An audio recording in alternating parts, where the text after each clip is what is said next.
Salut tout le monde, c'est Diloum, j'espère que vous allez bien. Aujourd'hui, on se retrouve pour une toute nouvelle vidéo d'un top 10 des trucs qui m'énervent le plus sur Super Smash Bros Ultimate. Et ça commence dès maintenant. Alors, on va commencer ce top 10 très légèrement, en commençant par les personnes qui me demandent de jouer autre chose que Sora. Je sais que le personnage est pas mal détesté dans la communauté Super Smash Bros. Mais c'est pas pour autant que je vais me dire que je vais abandonner Sora du jour au lendemain. C'est hors de question pour moi. Je jouerai toujours Sora. Même si vous me demandez de jouer un autre perso, je jouerai peut-être un autre perso. Mais Sora restera mon principal... Enfin, mon main principal de Super Smash Bros Ultimate. Ça restera quand même mon main principal. Et... franchement, tous ceux qui disent que je dois jouer autre chose que Sora, bah ça sert à rien de marquer dans le chat Twitch quand je joue Sora de jouer autre chose que Sora. Voilà, ça commence très léger ce top. Et après on va se retrouver avec le top 9, avec les personnes qui sont vos conseillers, c'est-à-dire qu'est-ce que j'entends par conseiller? C'est-à-dire que, franchement, moi je prends tous les conseils du monde sur Smash, étant donné que j'ai 1 an de Smash. Et évidemment, je prends tous les conseils qu'on me donne.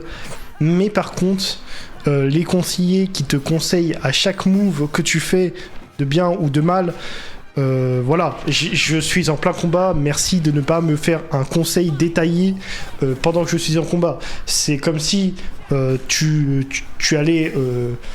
je sais pas, j'essaie de trouver un exemple.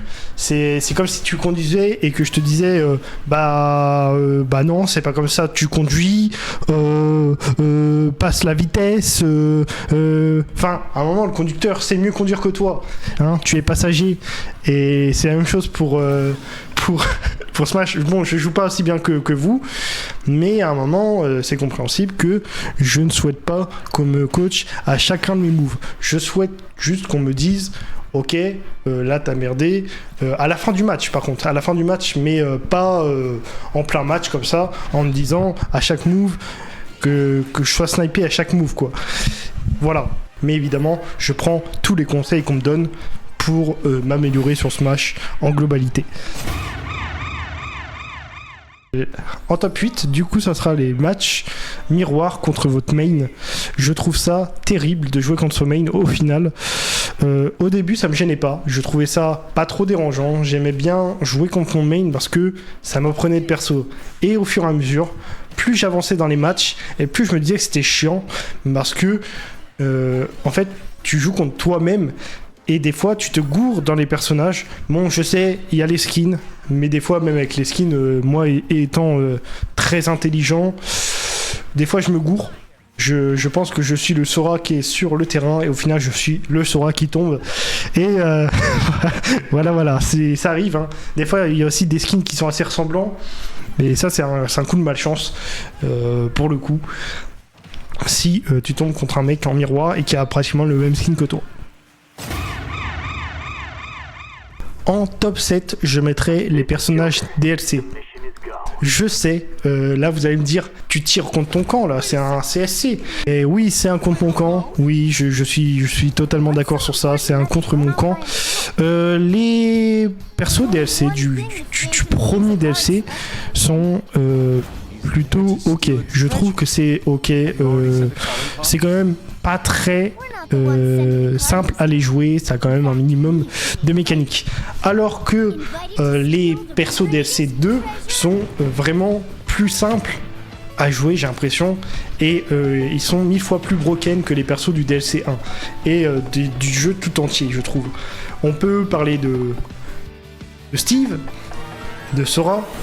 Voilà, autant le dire, en vrai Sora est broken, hein. Kazuya, il y a tellement de personnages OP dans ce DLC, il y a Sephiroth aussi. Sephiroth en vrai ça va, c'est juste qu'il a une sacrée portée avec son épée. Et Pyramitra, qui est le personnage, l'un des personnages les plus rapides du jeu. Et avec Mitra qui fait énormément de dégâts. Donc voilà, je trouve que niveau DLC 2, je trouve qu'il y a vraiment un manque d'équilibre et des DLC pay to win un peu. Mais après, je trouve que ces persos ont leur bienvenue dans Smash en globalité. Moi, ça me dérange pas de les jouer non plus, mais quand tu joues contre eux en ligne, c'est un peu plus dérangeant, c'est sûr. Mais bon, c'est comme ça, faut s'y faire, ils sont sortis, donc ça veut dire que des gens ont validé ces personnages dans Super Smash Bros Ultimate. Ensuite, en top 6, on se retrouve avec les campeurs. Les campeurs, je vais vous expliquer un peu comment je pourrais expliquer ça sur Smash. Les campeurs, ce sont les joueurs projectiles qui se basent leur gameplay sur le projectile. Je trouve que y a quelques persos qui font ça quand même, et juste, je trouve ça insupportable de jouer contre, parce qu'en globalité, tu ne peux pas l'approcher, l'adversaire. Tu as du mal à l'approcher. C'est pas que tu ne peux pas, mais tu as du mal à l'approcher. On est quand même là pour dans un jeu de combat de plateforme, un jeu de combat, pas un jeu de tir. On n'est pas sur Call of Duty. Mais voilà, moi en globalité, je trouve que vraiment les campeurs, je ferais plus dire les rangers, on va dire, enfin les rangers, non pas les rangers, mais les personnages range sont très dérangeants, je trouve, en globalité. Donc c'est pour ça qu'il est au top 6, mais il y a encore des choses plus dérangeantes que les campeurs. Et en top 5, on commence à taper dans le haut du panier. Avant de vous annoncer le top 5, n'hésitez pas à liker, vous abonner et à lâcher un petit commentaire si vous êtes d'accord avec moi pour l'instant ou pas. Et n'hésitez pas à aller me suivre sur les différents réseaux sociaux, Twitch, TikTok, Instagram, YouTube, voilà, enfin sur quoi vous regardez la vidéo actuellement. Mais voilà, je suis sur les divers réseaux sociaux, n'hésitez pas à aller voir tout ça en description. Du coup, le top 5, on va parler de ceux qui teabag. Le teabag, en globalité, j'accepte par exemple pour dire bonjour. Pour dire bonjour, je trouve ça ok, c'est pas dérangeant. Il y a aussi le petit message bonjour qui peut être mis. Ok, si c'est un teabag comme ça me dérange pas du tout. Mais par contre, ceux qui te tuent et qui te teabag juste après, voilà, ça passe un peu moins. Je suis un peu moins content de jouer contre des joueurs comme ça. Ça me donne limite envie de juste ne pas jouer, quoi, ne pas jouer à la game. Je trouve ça très arrogant. Comment dire, tout ce qui... En fait, c'est un peu comme si tu faisais une emote, mais les teabags, c'est plus impactant que les emotes, je trouve. C'est-à-dire que le mec te tue et il te fait un teabag juste après. Je trouve ça juste insupportable et un peu... pas arrogant, provocateur. Je trouve ça très provocateur. Et perso, moi, je déteste les gens qui teabag. Voilà, je vais vous lâcher un petit teabag si vous voulez. Hop, voilà, un petit teabag qui est lâché. Vous avez kiffé ou pas? Marquez-le en commentaire si vous avez kiffé. En top 4, on va parler des joueurs qui font des batailles d'ego. C'est-à-dire qu'ils se trouvent toujours des excuses parce qu'ils ont perdu ou qu'ils ont perdu une vie en globalité. Pourquoi je dis ça? Parce que je trouve en globalité, on ne dit pas assez que les personnes jouent bien dans la commu Smash. J'ai l'impression, il y a toujours une petite excuse pour dire ouais, mais il y a eu ça, il y a eu ci, il y a eu ça. Il y a toujours la petite excuse. Je pense que des fois, il faut mettre son ego de côté et savoir féliciter les gens qui jouent bien, leur personnage.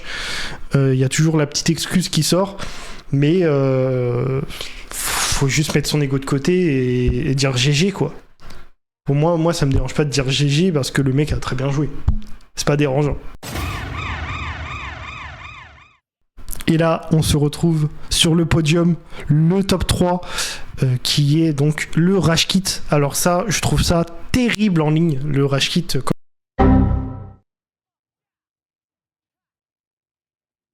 Quand je joue en mode online et que je joue bien, ce qui est rarement le cas, quand je fais des excellentes parties, il y en a qui se permettent de Rage Kit. Et oui, les Rage Kits, c'est vraiment quelque chose de terrible sur ce jeu. Et je trouve qu'on ne punit pas assez les rage kits sur ce jeu parce que des bans de 30 minutes, c'est pas assez. Je pense qu'il faut les banner une semaine. à force de tomber sur des rage quitters comme ça, je trouve que le jeu est quand même désastreux. Et il y a aussi des fois des gens qui peuvent quitter juste parce qu'ils ont des problèmes de cause, ça me dérange pas. Mais par contre, tu sais que c'est un rage quit à partir du moment où tu l'extermines et à la dernière vie, il se dit hop, menu home, quittez le jeu. Voilà. Le rage quit que je mets en top 3 qui mérite largement sa place de top 3.